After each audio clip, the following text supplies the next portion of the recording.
All right, everybody, welcome to today's video.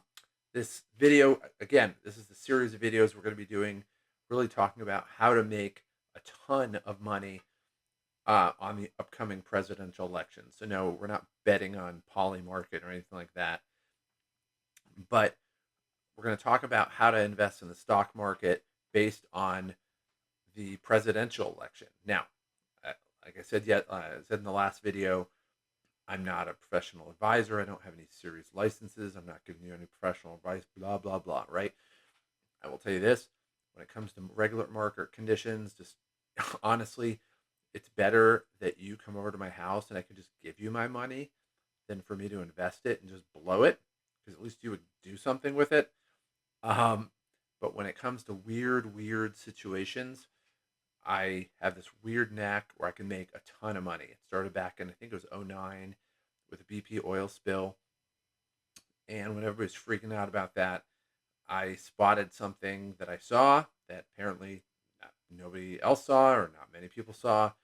And I made so much money that I took a very small amount of money and turned it into a down payment on a beach house here in San Diego, which is not cheap. That was a lot of money. Then COVID hit when everybody's freaking out. 2 weeks to slow the spread. The stock market crashed. Um, I turned about 5 grand into 200 grand. So anyway, but like the whole point is like if it's a normal thing, we're not going to talk about it. And so I hadn't done a video for a while for the most part, just because I want to make sure if you're watching one of my videos, it's going to be phenomenal. Not because I'm phenomenal, but because I've put a lot of thought into this. And the whole point is to take the risk out of it. So we're not guessing, we're not betting, we're not gambling, we're not quote investing even. We're identifying something that has basically a 0% or very close to 0% risk. And I'll explain why that is. That's the whole point of these videos. And taking that and learning what to do. So an equivalent be like going Back to the Future 2. Biff got the sports almanac, hopped into the DeLorean, went back to 1955. Old Biff gave it to young Biff and made a ridiculous amount of money. Why? Because he had a sports book. So in essence, that's kind of what we're doing here, and I'll walk you through it. Now, my background, I told you I am not a professional advisor, but what I will tell you is I have a ton of experience in media. I have a ton of experience in advertising or advertising. It's propaganda, basically. So being able to read the things that are put out in the media and understand things that are going on. But I have big math background as well. So we're going to talk a little bit about, kind of what happened in the election, like from a mathematical standpoint, and why basically the things that you're reading in the media don't make any sense whatsoever, or they don't seem to make any sense. But, kind of when you look at what people are, saying in the media, we have to distill the absolute garbage away from what is true. So, all right. So, with that being said, I want to cover a couple things today. First of all, and we're we're going to talk about the reality of what the polls are, because that's what everybody looks at. And they're trying to figure out, like, all right, in a week, who's going to be president? So they look at the polls and everything. We'll get to that in a moment. But one of the things that I was thinking about today, I didn't really talk about in the last video when I was, I was kind of teasing today's video, was something that I've noticed for a long time. I've noticed this for like 3 or 4 years. Um, and fortunately, I'm old enough that I actually remember this. Um, so this is not me guessing. This is not me researching. This is me actually living through it. We're going to talk about the similarities between basically the Biden administration and the Carter administration, but specifically, um, really the similarity to what the 1980 presidential election is. And a lot of people are like, 1980, that was forever. And yes, it kind of was forever, but I want to talk a little bit about it because the last 4 years have been exactly mirrored. Like the last 2 to 3 years have mirrored the last 2 to 3 years of the Carter administration from 77 to 78 to 1980, and kind of the dynamic of that presidential election when Ronald Reagan was elected and what we're seeing right now. And I identified this back in 2022, and it was just really alarming how similar it was, and it's not even just the same; it's actually more so.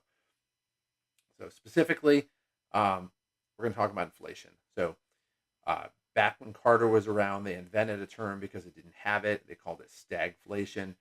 And basically, the whole point is usually you have inflation where basically the economy, the price of goods is going way up, but usually it's because a lot of people have money, and it's basically the people that have money can afford it, and the people that don't get kind of the shaft, right? Or you can get a situation where you have almost like a depressionary function where people don't have a lot of money and people aren't hiring, and people aren't working, and it's just like a stagnation. So they coined the term stagflation. So basically, the economy is not growing, but inflation somehow is still there. And that's what we saw. And in the Carter administration, it was crazy because like the interest rates went up to like, I mean, a home mortgage loan was like 17%. Um, on the flip side of that, you have bank accounts. So like if you pay money for interest, you're going to earn money for savings accounts. And they were at like 9 to 10%, probably, maybe even a little bit more than that.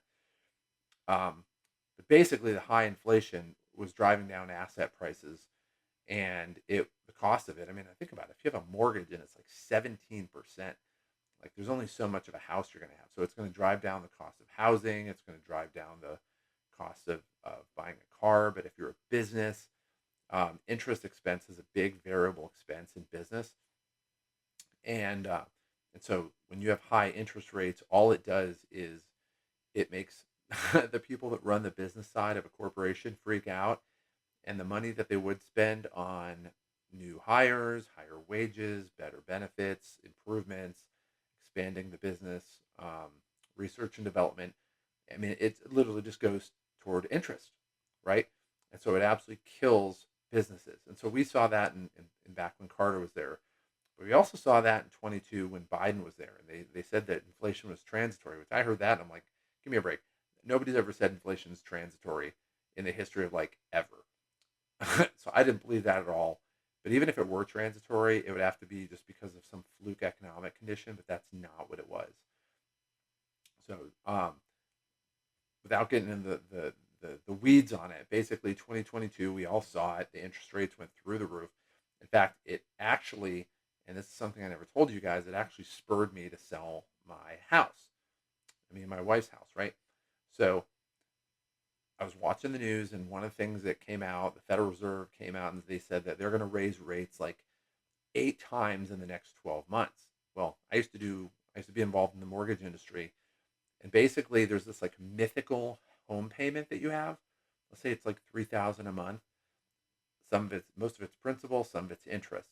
And so the idea is mythically, you can only afford that mythical amount, whatever city you're in. So let's call it 3 grand, right?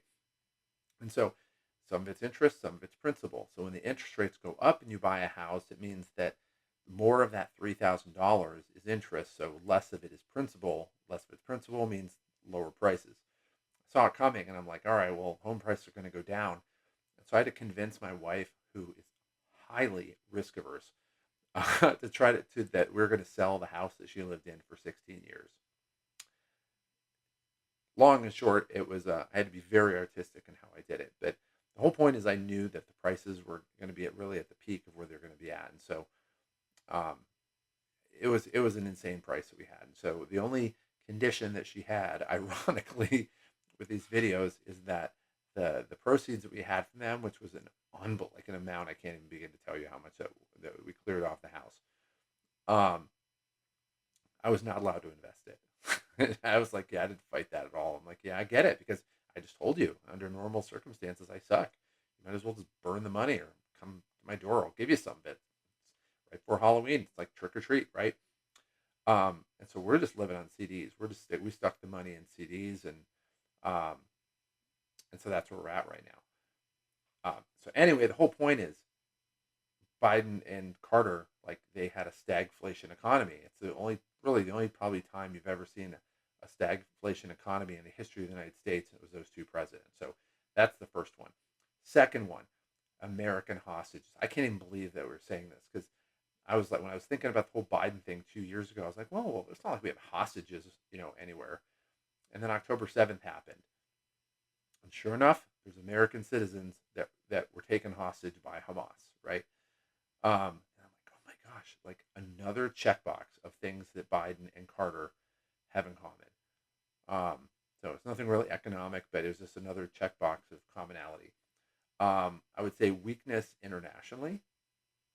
And so Carter, for example, I don't know why I was watching the news when I was a little kid, but they had this guy back when there were like basically three news channels, no internet, not even cable TV at the time. And one of the most respected guy in news was this guy named Walter Cronkite. I want to say it was the ABC Evening News. And so what they would do, it was every time, like we had American hostages taken, American citizens in the embassy in Tehran taken hostage. If you ever see the movie Argo with Bradley Cooper and I forget who else is in it, but like horrible, like makes you realize you never want to live in the 70s, the way that they dressed and whatever, their hairstyles. But that whole movie the whole movie was about that exact happening. So these guys were hostages for like 445 days, right? I mean, a year and a half. And so every day on the news, they would lead off the news and they would say day one, day two, day three, day four. And it was this slow drip. Got up to day 320, 330, 380, 390, 420. And it was an absolutely just cutting. It was destroying the Carter presidency just a day at a time. It was just merciless. It was just complete like death by 1,000 blows, but really it was death by like 450 blows. But then that happened in like October 2023 till the election is a little over a year, so about 400 days roughly. And I'm like, I can't believe there's a commonality on that. How do you do that? Like that's unbelievable, right? So one of the things it did was it actually projected weakness. And so you look at the Afghanistan withdrawal and you look at the hostages and particularly the Afghanistan withdrawal. And, it just, you looked at us leaving with our head, between our tails, leaving that country. And you say, well, what happened with Carter like that? Well, the Jimmy Carter launched this attempted rescue operation. I don't know where they went from, but I just remember the news thing of these helicopters flying back, and it was like they tried to launch a helicopter rescue, and apparently it just really did not work. And so they had to tuck tail and run, and it projected weakness, basically that we weren't serious about defending our citizens or being uh, the strong country in the world. And the same thing Biden did when he had the same thing with the Afghanistan um, withdrawal. So it's not whether he withdrew, but the way he did it was absolutely terrible, and it sent an unbelievable, horrible message about American weakness in the world. So, all right, number four, gas prices. Like I don't need to tell you that. Back then, I mean, the gas prices went up. I mean, they're where they are right now, but they went up pretty significantly. And there was a gas shortage and I barely remember this as a little kid, um, but there were lines. I mean, went down the block for gas, and basically you could only go on like given days to get gas. And I forget how they did it, if it was by license plate or whatever, but um, there was rationing, and you can only get gas certain times. But the gas prices went up because it was basically really difficult to get gas. You couldn't get it on demand. All right, number five, crime. The 70s, particularly the late 70s, was really known about crime. And if you go back to the movies back then, a lot of the movies were very much about urban crime. There was a movie called Escape from New York, The Warriors, which, if you're ever a Golden State Warriors fan, they have a chant there going, Warriors. Anyway, uh, so, but the whole thing was about urban crime. And so a lot of the inner cities got hollowed out: New York, Chicago, LA. Um, and so people, just the cities got hollowed out. You got, especially in the Midwest, you saw places like Detroit and Cleveland and St. Louis and Chicago and Milwaukee. I could probably go on and on, where the cities got hollowed out and people moved out mainly because of crime. And then obviously you look over the Biden administration, and they basically just did not take law enforcement seriously. They did the defund the police, a number of different things, and crime became an issue again. So, 5 items so far. We're not done yet. The next one was what I call youth disillusionment.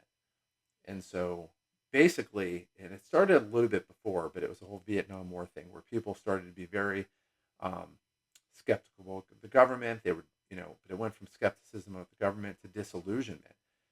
It used to be when we went through hard times, you just suck it up, and eventually the government will, you know, get its act together, fix things, and bring you back to prosperity, right? So it happened from the 20s. It went from the late 19 teens to the 20s. The same thing happened. The 30s to the 40s, 40s to the 50s, um, and then from the 70s to the 80s, particularly the late 70s to the early to mid 80s.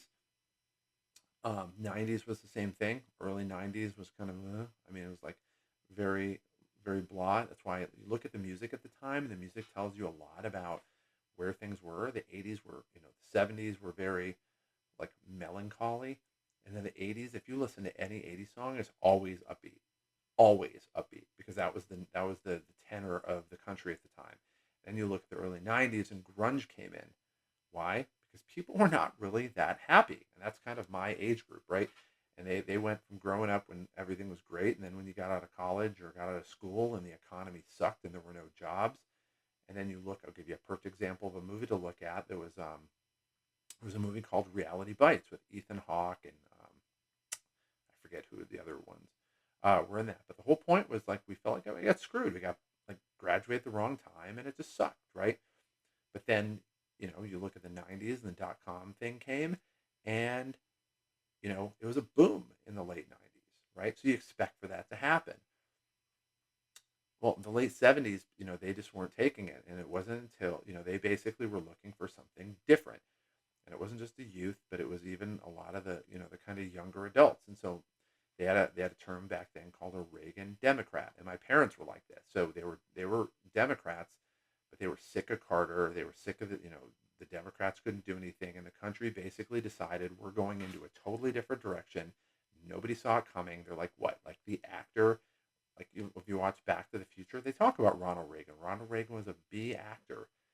It was just it would be like if Zach Galifianakis was president, right? Like, they'd be like, give me a break. There's no way the guy from The Hangover is going to be president. But the country was sick of it. He was basically a really famous guy. He said a lot of crazy stuff, and but he projected strength, and not everybody liked him. But the American public said, you know what, it's over. Like, we're going to pick this guy, and they voted him over Carter. And then 4 years later, he basically dropped the line that you'll hear every so often. And in the debate, he basically said he was running against Walter Mondale. And if you feel like your life's better than it was 4 years ago, then vote for this guy. Or it wasn't better than it was 4 years ago, then vote for this guy. But if your life's better than it was 4 years ago, then vote for me. And so that's kind of what you see now. You see people disillusioned. I mean, there's a complete political shift in this country, and that's a whole different video on where that came from. But I will tell you right now, and this is where the Gen Z is going to have a real decision to make. I mean, like, are you just going to let people decide what your future is, or are you just going to actually do something about it? And you see a lot of younger people that are like, well, we can't get a job, our student loans are through the roof, the interest rates are through the roof, I can't do anything, and there's no way I'm going to be able to afford a house because the house prices are huge and nobody's selling a house and the interest rates are high, and there's no way I can afford it anyway, and so they just kind of give up. But then you hear messages coming out about Trump, and the whole point was we're going to build back jobs, we're going to do this, we're going to do that, and he's resonating a lot of the social messages that you see the younger people complaining about. They're just not expecting to agree with Trump. Or if anybody else, it'd be like a 50 state landslide. But you see that disillusionment with the status quo. And it was very similar to what you saw with Carter. And so with that comes a desire for a change and a willingness to do something different. And as my parents always told me, they were Democrats. But when Reagan came in, they went for him, and they ended up being Republicans and conservatives after that. And it was mainly because, I mean, you could say it's because of Reagan, but really, let's be honest, it's because of Jimmy Carter. Jimmy Carter was absolutely horrible. And when you look at all the things that are happening now, and you say, why are younger people, particularly young men, voting for Trump in huge numbers? It's not because of Trump. I mean, it is, but it's mostly because of the Democrats. They've completely abandoned them, and they call anyway. The whole all their messaging is against them, and so the men are basically standing up and saying, "Look, this guy." It's like the Andrew Tate effect. This guy's actually saying things that I believe and want to hear and make me feel more empowered. And I don't care what you think about him. I'm going to vote for them. And you're going to see that. You're going to see the effect of that when the election comes in. And so as a result, there was a political shift, huge political shift, and in 1980. And I think now you went from a point where the Democrats were always known as the fighting for the little guy. They were up for unions. They went up against big corporations. And then you look at the whole Citizens United Supreme Court decision from 2010, and all of a sudden they went after Wall Street. They went after big tech companies.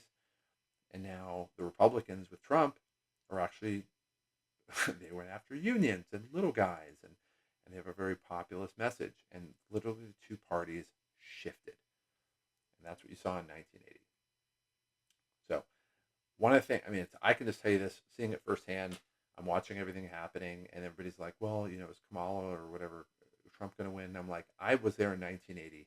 This is like when they take your movie and they like redo it, right? Not a sequel, but they redo it. And you already know what's going to happen in the end.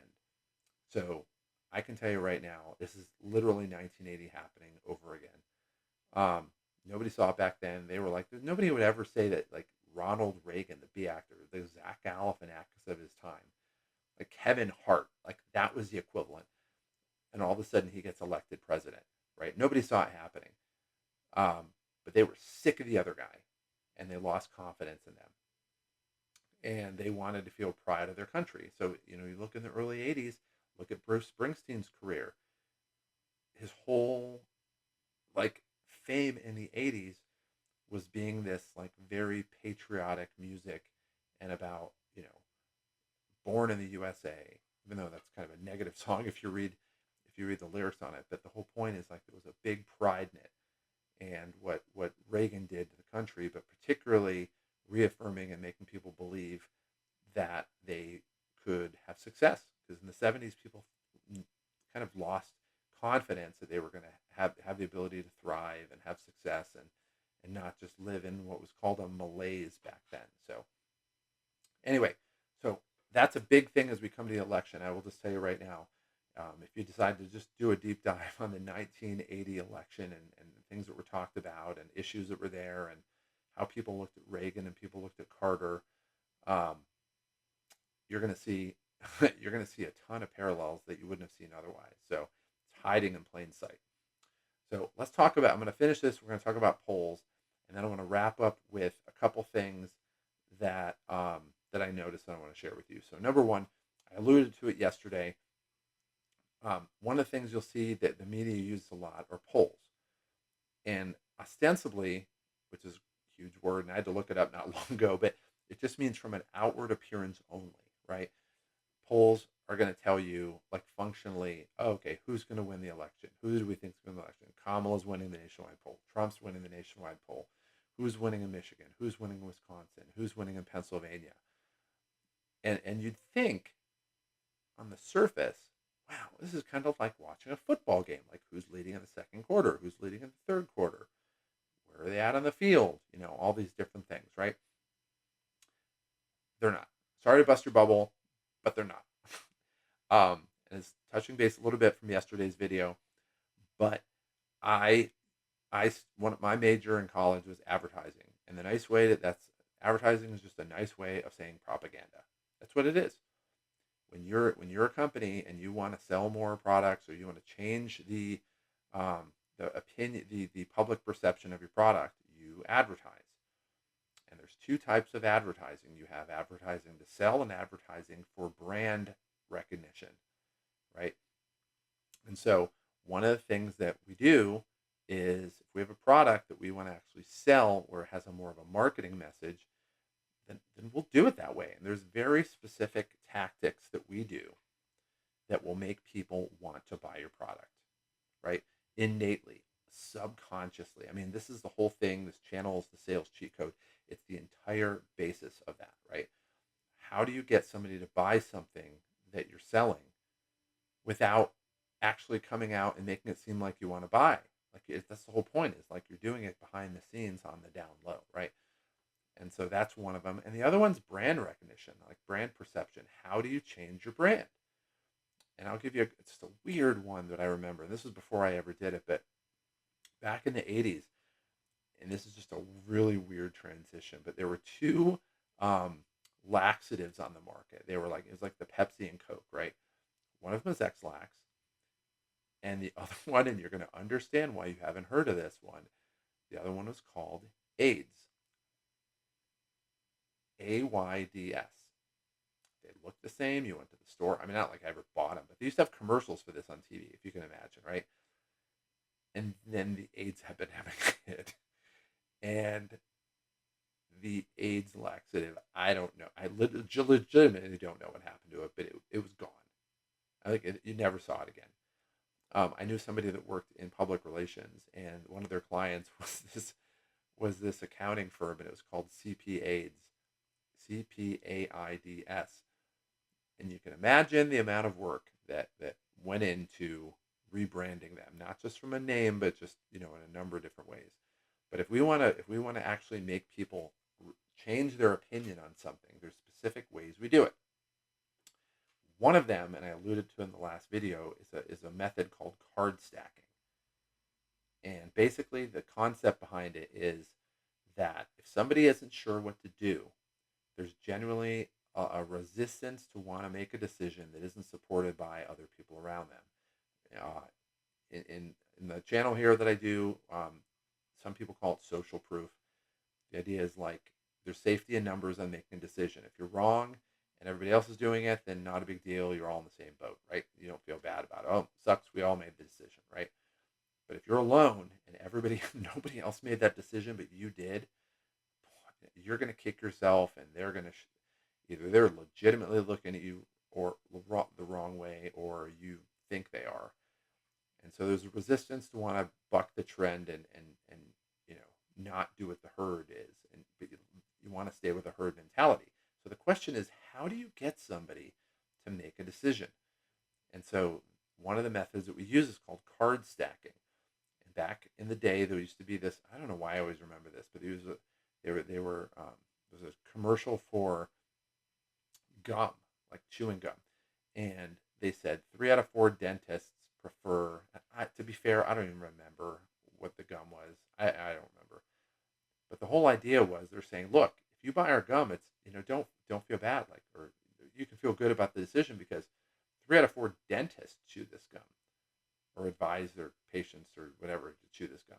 And so anyway, the whole point was like the people who are experts in this do it. Therefore, when you do it, there's less of a risk of looking really stupid for making a dumb decision like this.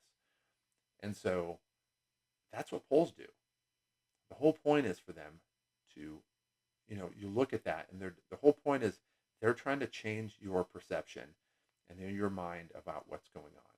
Now, what they will not tell you is that neither side of the political aisle wants a poll where it says the other party is leading or their party is leading by 10 points. Now, if you watched yesterday's video, I already talked about this, but if you didn't, basically the whole point is it would drive fundraising. So let's say, for example, Trump was up 10 points in every state, nationally, whatever. Well, who's gonna care about giving money? The election's over. And so the fundraising is gone.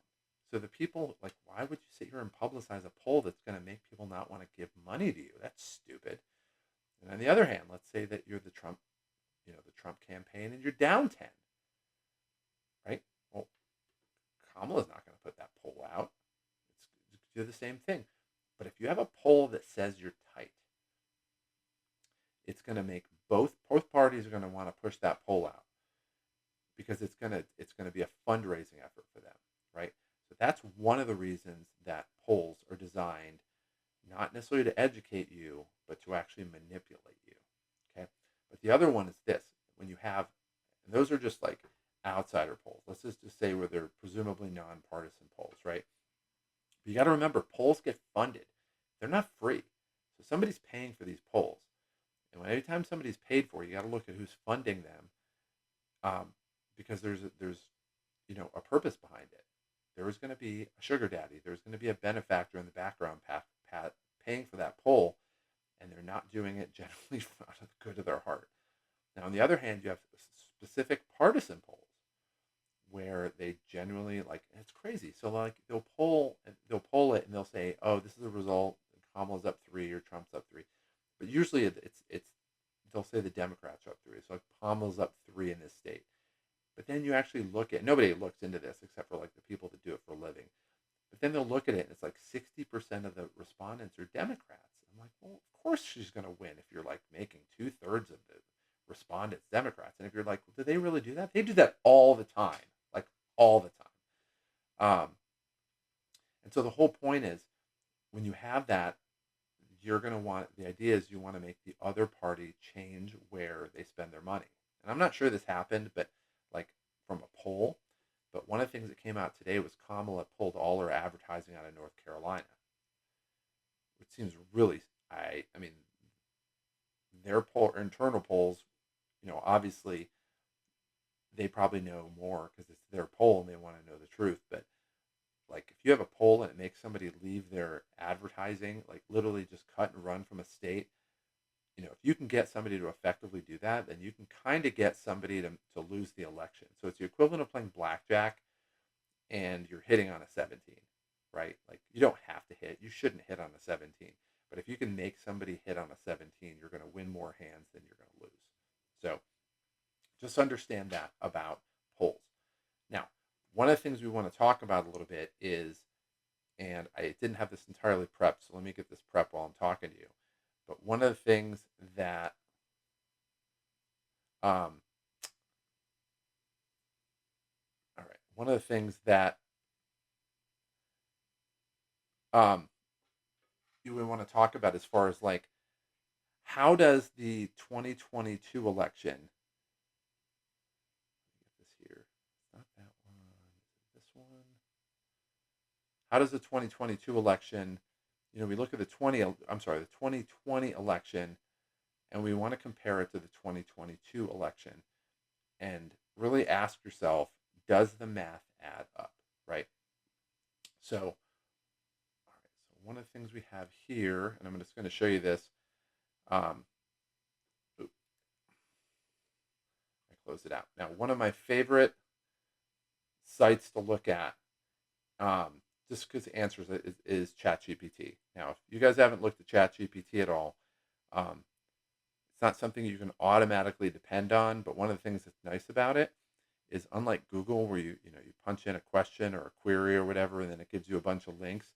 Here, it actually will give you specifically what you're looking for. All right, so let me scroll back on this, and then I'm gonna show you I'm gonna share my screen a little bit, um, and we're gonna take a look at this together. So let's go back. All right, here we go.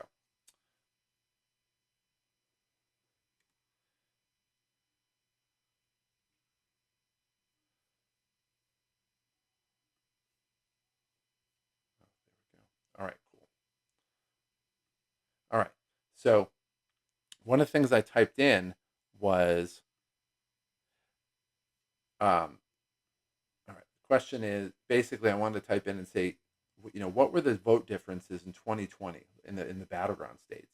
And so one of the things people talk about is like, oh, so and so Biden won the popular vote by 5 million people or whatever, so the vote wasn't close. But the vote was decided in 6 states, right?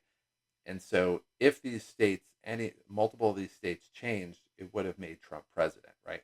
So Arizona, right here, Biden won by 10,000 votes.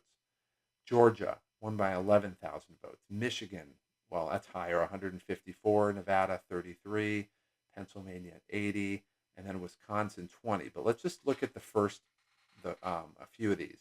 Arizona, Georgia, Nevada, and Wisconsin. I mean, it's a very, very small amount. Millions and millions and millions of votes are cast, and yet that was the small amount. And so you ask yourself, how many people that were in these states that were Democrats would have voted for, um, would not vote anymore? And one of the things that we're looking at as we look at these states is the Democrat turnout is going to be a lot lower this time. It already is. when you're looking at the early vote right now, the Democrats are not voting, especially in Nevada right now. The Democrats are sitting at home, and they're just not voting, and it's freaking the Democratic Party out in Nevada. But on the other hand, how many people have shifted? You have to ask yourself how many people, how many Republicans are going to be voting.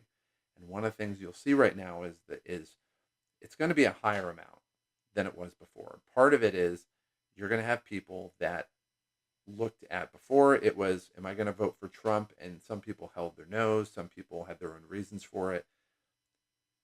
But, that was kind of, trying to people trying to figure out what they're going to do. Now, the message with Trump is, well, I might not like his tweets, but my life was notably better 4 years ago. And so they're voting pragmatically. You're going to see a lot of Republicans that way. And so there's not really many never Trumpers anymore. So that just doesn't even exist. But then you ask yourself, what about independents and Democrats? Are there more independents and Democrats that are going to be voting for Trump than there were before? And unless your head is in the sand, it's undoubtedly that way. So you're going to see more Democrats or Republicans voting than before.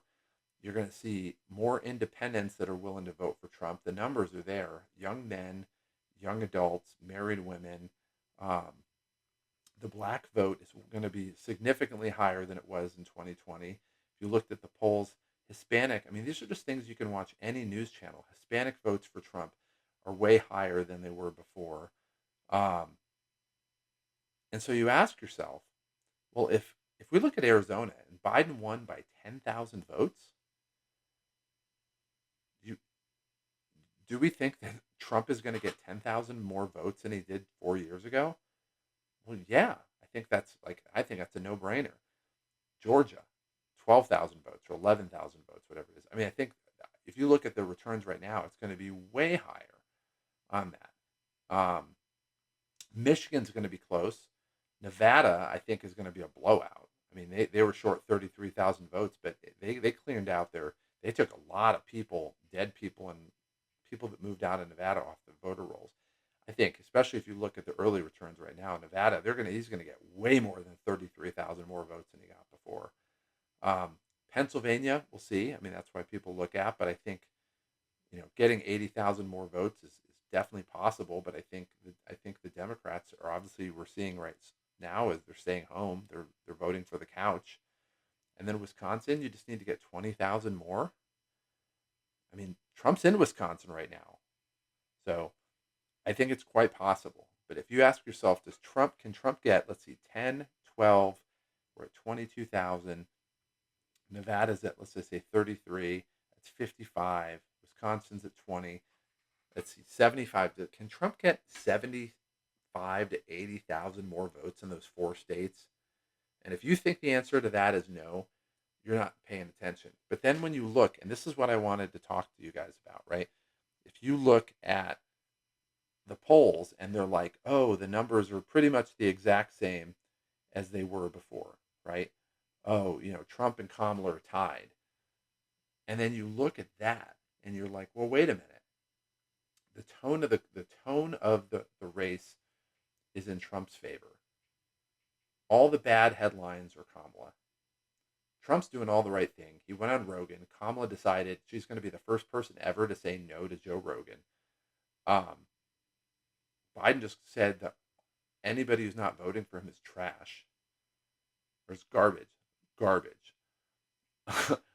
You look at how things are going and where the youth vote is, and the fact that there's not really a social penalty for wearing a MAGA hat anymore. Well, unless you're California out here, but and you're going to see a lot of people they're willing to do it, and they look at the last 4 years compared to the prior four, and you're telling me that he's not going to get 80,000 more votes? Like, that's insane. Like, there's no way. And so you look at the polls and you realize these polls, after everything has gone right for Trump, he gets shot, gets up, fight, fight, fight, has another assassin that he dodges. All these things happen. Kamala just blows everything, turns down Rogan. She's bailing on North Carolina. She can't do a good interview to save her life. All these things are happening. And you're telling me that the race is tied. And in those states, you're telling me that the race is tied. There is no way on God's green earth that's the case. No way. There's 0% chance. But remember, we talked about polls. The last thing they want to do is release a poll that says, and I'm not saying he's up 10, but the last thing you want to do is release a poll where the difference is so high that there's no point in donating. I mean, if you look at campaigns, these people make a living off of fundraising. And one of the things that, I don't know if you know this or not, but the people who run campaigns, they make a percentage of the ad spend. Bet you didn't know that. So if you have $1 million budget, the guy who's running the campaign, he gets a commission on that. And so he wants the fundraising up, or she, doesn't matter who it is. And so you're not going to have a poll that says Trump's up 7. You're just not. Trump's up 10. Because like neither party wants that. The Democrats don't want it because it's going to, it's going to completely destroy any reason for somebody to vote for somebody if you think they've already lost the election. And the other side, if they're winning, they don't want to risk their turnout going down, but they definitely, campaign people that are making a commission on it definitely don't want to release a poll like that. So as we go forward, I just want you to fully understand that, okay? That what you're seeing is not meant to educate you. These are not like just unbiased players. There's a mechanic behind it that's designed for a purpose. And all you are is a test market. This is for them, and this is for them to manipulate the populace. And the whole thing, you remember back in 2016, the New York Times, the Washington Post had a headline that said, the odds of a Trump victory are approaching 0. And that was within a week of the election. Well, it didn't turn out that way, right? So the whole point of it it's a public relations purpose. And from an ad public relations standpoint, it's no different than the card stacking that I've done over and over and over again. And in the sales cheat code that I do, it's no different than social proofing things. So that you make people want to act in a particular way. You can say things in a certain way to a certain group of people. And if you do it right, it'll make them believe something that they didn't believe before and respond in a way that they wouldn't have otherwise. Now, I'm going to give you a little tease to our next episode. We talked about the fact of what do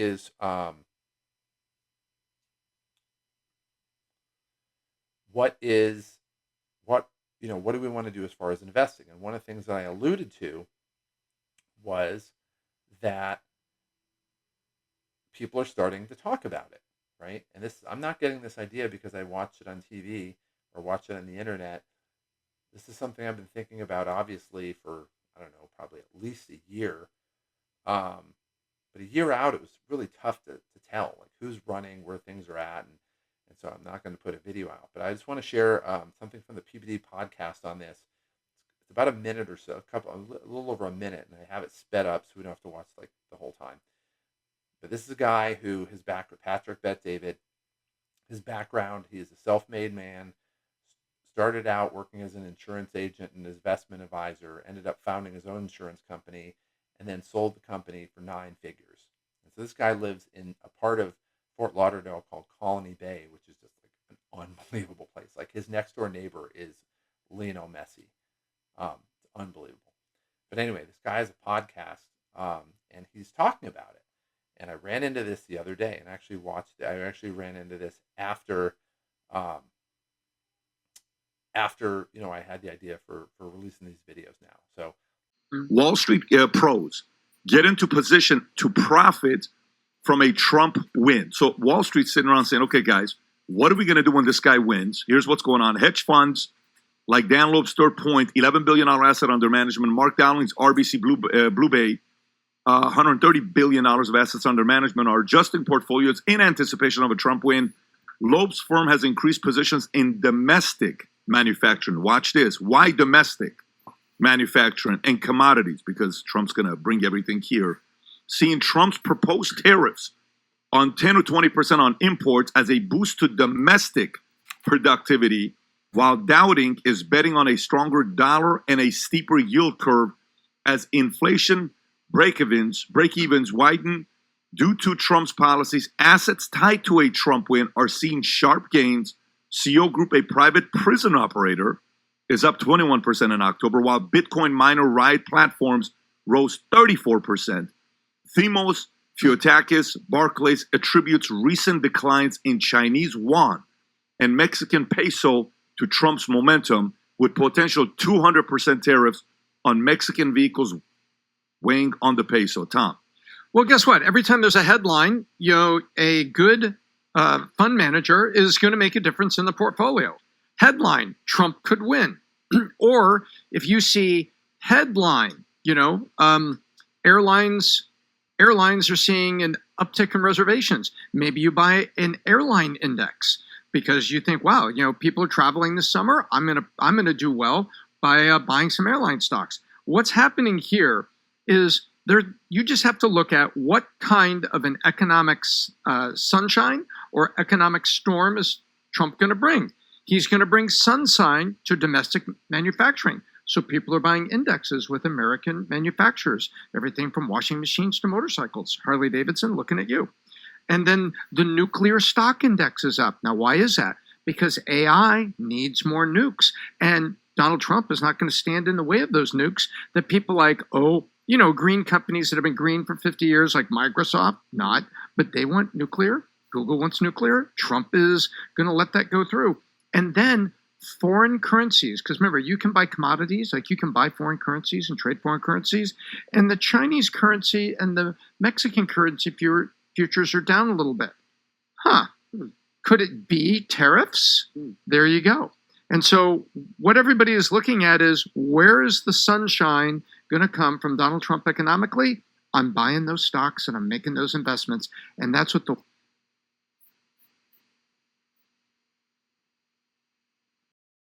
So that's exactly what we're looking at right here. So these guys, the one thing you want to understand is they're not asking if Trump's going to win. The presumption is that Trump is definitely going to win. And so now that we know that, where are we going to position things? So we're going to cover that in the next few videos. We're going to go over my portfolio. I have a bunch of stocks that I'm looking at right now, and I haven't really looked at them too deeply, so we can look at those together.